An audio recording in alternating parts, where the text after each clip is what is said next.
mucho gusto en la pregunta y el tema que plantea Santiago Ernesto, porque es de mucha importancia, el comportamiento del ejército dentro del colombiano, particularmente contra la izquierda. Y sobre eso, las cosas que hay que decir son sumamente, muy trascendentales en toda América Latina.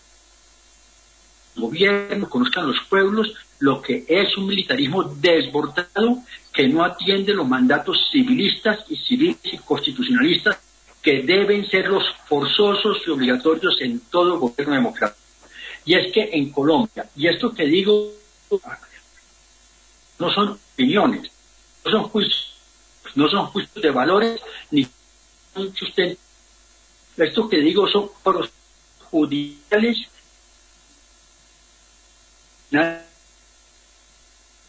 Interamericana de Derechos Humanos, que después de 25 años emitió un fallo sobre el exterminio de la Unión Patriótica en Colombia, partido civil, civilista, legal, que nació de un primer intento de paz que hizo el presidente Belisario Betancur en 1986 con la guerrilla La FARC, intento del cual salió un movimiento que se llamó Unión Patriótica, para que iba a ser la entrada de la guerrilla a la vida civil, a la vida legal, a la vida de la disputa electoral, y se iba a posicionar ya como una fuerza política. Cuando esa Unión Patriótica... Carlos, más de 8.000 asesinatos entre gobernadores, ¿sí?, alcaldes, diputados, ¿sí?, senadores.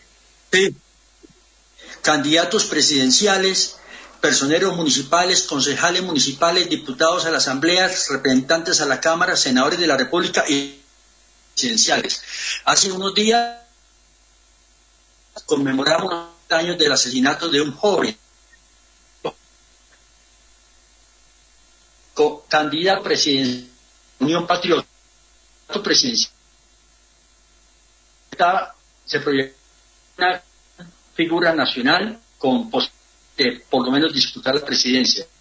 Fue asesinado hace años. Corte Interamericana, que fue, y yo no sabe sino caso documentado de que fueron no por personales, ni por disputas de espaldas, ni por económicos, ni por problemas de vecinos. Quizás si pusiera solo audio y sacara la imagen se escucharía mejor. Perdón, ¿qué me dices? Que pusiera solo audio, ¿sí?, y sacara la imagen, por ahí se escucharía mejor, porque se escucha entrecortado y es difícil entender. Voy a ver si lo logro hacer, a ver cómo cambia la cosa. Bueno, no sé, bueno, voy a ver, pero no sé. Donde está la cámara, dale un clic. Exacto, listo. Ya. Vamos a ver. Entonces, mire, este tema que plantea Santiago Ernesto es de mucha importancia para nosotros. Desgraciadamente, oye lo que digo, desgraciadamente, del acuerdo de paz con la FARC, hace 7 años, salió una institución que es la Justicia Especial para la Paz, JEP, que encargada de juzgar los delitos cometidos por los guerrilleros y por los militares en el conflicto. Pero lo malo de esa JEP y lo malo en ese acuerdo de paz fue que se garantizó la impunidad de crímenes atroces, muchas características de actos de ferocidad y barbarie cometidos por el Ejército Nacional en la lucha contra la guerrilla. Y resulta que el ejército tenía dentro de su imaginario, dentro de su formación, dentro de su núcleo duro, como algo sustancial, que la izquierda y el comunismo y todo lo que se le pareciera era forzosa y necesariamente un brazo de la guerrilla, que era un frente más. Y lo han dicho ya por confesiones, oiga lo que les digo, por confesiones lo han dicho numerosos oficiales del ejército que han aceptado el JEP, porque como les decía, por desgracia la JEP, el acuerdo de paz garantizó impunidad para los crímenes de los militares, con tal de que comparezcan y confiesen. Entonces van y dicen, maté 15, maté 20, maté 30, cometí 10 masacres, desaparecí 10 dirigentes, asesiné el consejero tal, el diputado tal, y han confesado y saben que tienen garantía de impunidad con tal de que confiesen.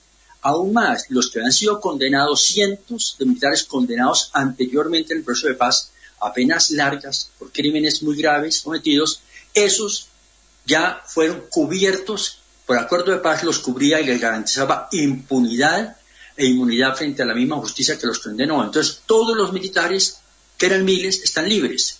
Y los que han comparecido, y una cosa muy importante para decirles y para que tengamos en cuenta, todos, sin falta, todos los que comparecen y reconocen crímenes y manifiestan inclusive arrepentimiento y manifiestan que lo lamentan y que lo sienten y que piden perdón, todos dicen una cosa que en eso sí tienen razón. Y es cierto, dicen, era la formación, era la ideología, era lo que nos inculcaban, era la orden del comandante del ejército de esa época, Mario Montoya, general Mario Montoya, que hoy está siendo procesado en la JEP, y va a ser procesado y sobre él sí no va a haber impunidad. ¿Saben por qué? Porque él no acepta nada, y el que no acepta entonces se somete a juicio. El comandante del ejército entonces, durante un largo periodo de tiempo, Mario Montoya, así como varios generales, Iván Ramírez, un comandante de inteligencia al que todos los comparecientes le adjudican a él las órdenes de cometer crímenes, todos los militares que comparecen dicen, era la forma de estar en el ejército. La forma de estar en el ejército era nuestro superior, nuestro comandante nos decía, me trae muertos. Y le decíamos, pero es que no hay guerrilleros allí no hay... Me trae muertos, usted no entiende lo que quiere decir. Y el oficial le decía, mi general, pero ¿cómo le traigo muertos si no hay guerrilleros ahí, no hay combate? Y le decía, estúpido, le digo que traiga muertos y no haga preguntas, estúpidas, traiga. Entonces, ¿qué pasó? Se creó, junto con el aparato, las bandas paramilitares, que eran narcoparamilitares, que asolaron el país de una forma, pero violenta, terrible. Cuando se crearon esas bandas paramilitares, el ejército empezó a trabajar con ellos. Entonces contrataba con ellos que le entregaran campesinos, que le entregaran habitantes de calle, que le entregaran sindicalistas, que le entregaran muchachos que estaban por ahí en las carreteras, en los bares, en las cantinas, o trabajadores, vendedores ambulantes, se los entregaba al ejército y el ejército los asesinaba, les ponía su correspectivo uniforme, les ponía las botas.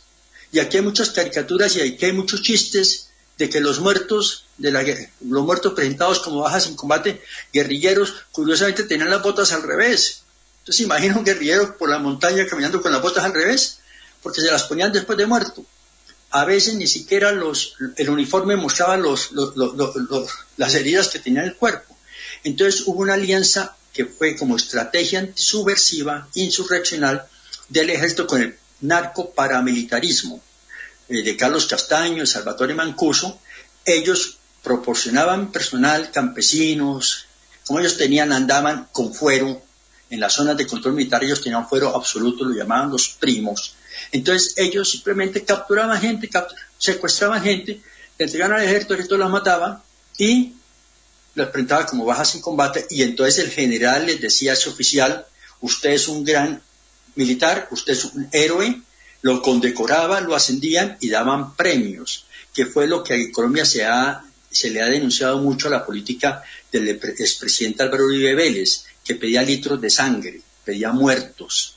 Entonces, hoy los militares que aceptan eso dicen, sí, es que era la orden superior y era la forma de ser del ejército, si no nos decían, entonces usted se va del ejército porque usted no sirve. Eso es en líneas gruesas, eso es, y hoy se han destapado casos muy, muy, muy terribles por confesión de los propios ejecutores, que ellos mismos dicen, aún más, algunos, les cuento una cosa, algunos ejecutores, hablando en audiencias en la Jurisdicción Especial para la Paz JEP, donde hacen audiencias, donde comparecen las víctimas, les dicen a las víctimas que les piden perdón, pero que ellas no merecen perdón porque los crímenes son imperdonables, dicen los autores. Y además, algunos se han quitado una medalla de oro que tienen en el pecho, se han quitado y la desprecian, la botan, porque dicen que esa medalla se la dieron por un crimen que cometió, una masacre, que en su momento lo declararon héroe, lo condecoraron, le dieron premios, porque eso garantizaba permisos garantizaba vacaciones, garantizaba ascensos, y ese fue el descomposición que desgraciadamente la lucha antisubversiva causó en nuestras instituciones armadas. Pero Bueno, con el visto bueno de la clase dirigente, la clase gobernante, que le decía que muy bien, no ponía límites. bien, Luis Carlos, es un tema muy importante y crucial en el conflicto histórico en Colombia. Vamos a seguir tratándolo y en otras apariciones tuyas. Te agradecemos mucho la presencia hoy. Tenemos que cambiar ya el link de Google Meet, así que te agradecemos muchísimo y bueno, te esperamos dentro de un par de semanas. Con gusto y un abrazo para todos. Y a propósito de lo que decía Xavier del asesinato de Sucre, recordar una frase famosa de Bolívar, cuando le contaron mataron a Sucre. Lo que dijo Bolívar fue mataron a Abel. Bien, abrazo. Un abrazo, Santiago y José Gerardo.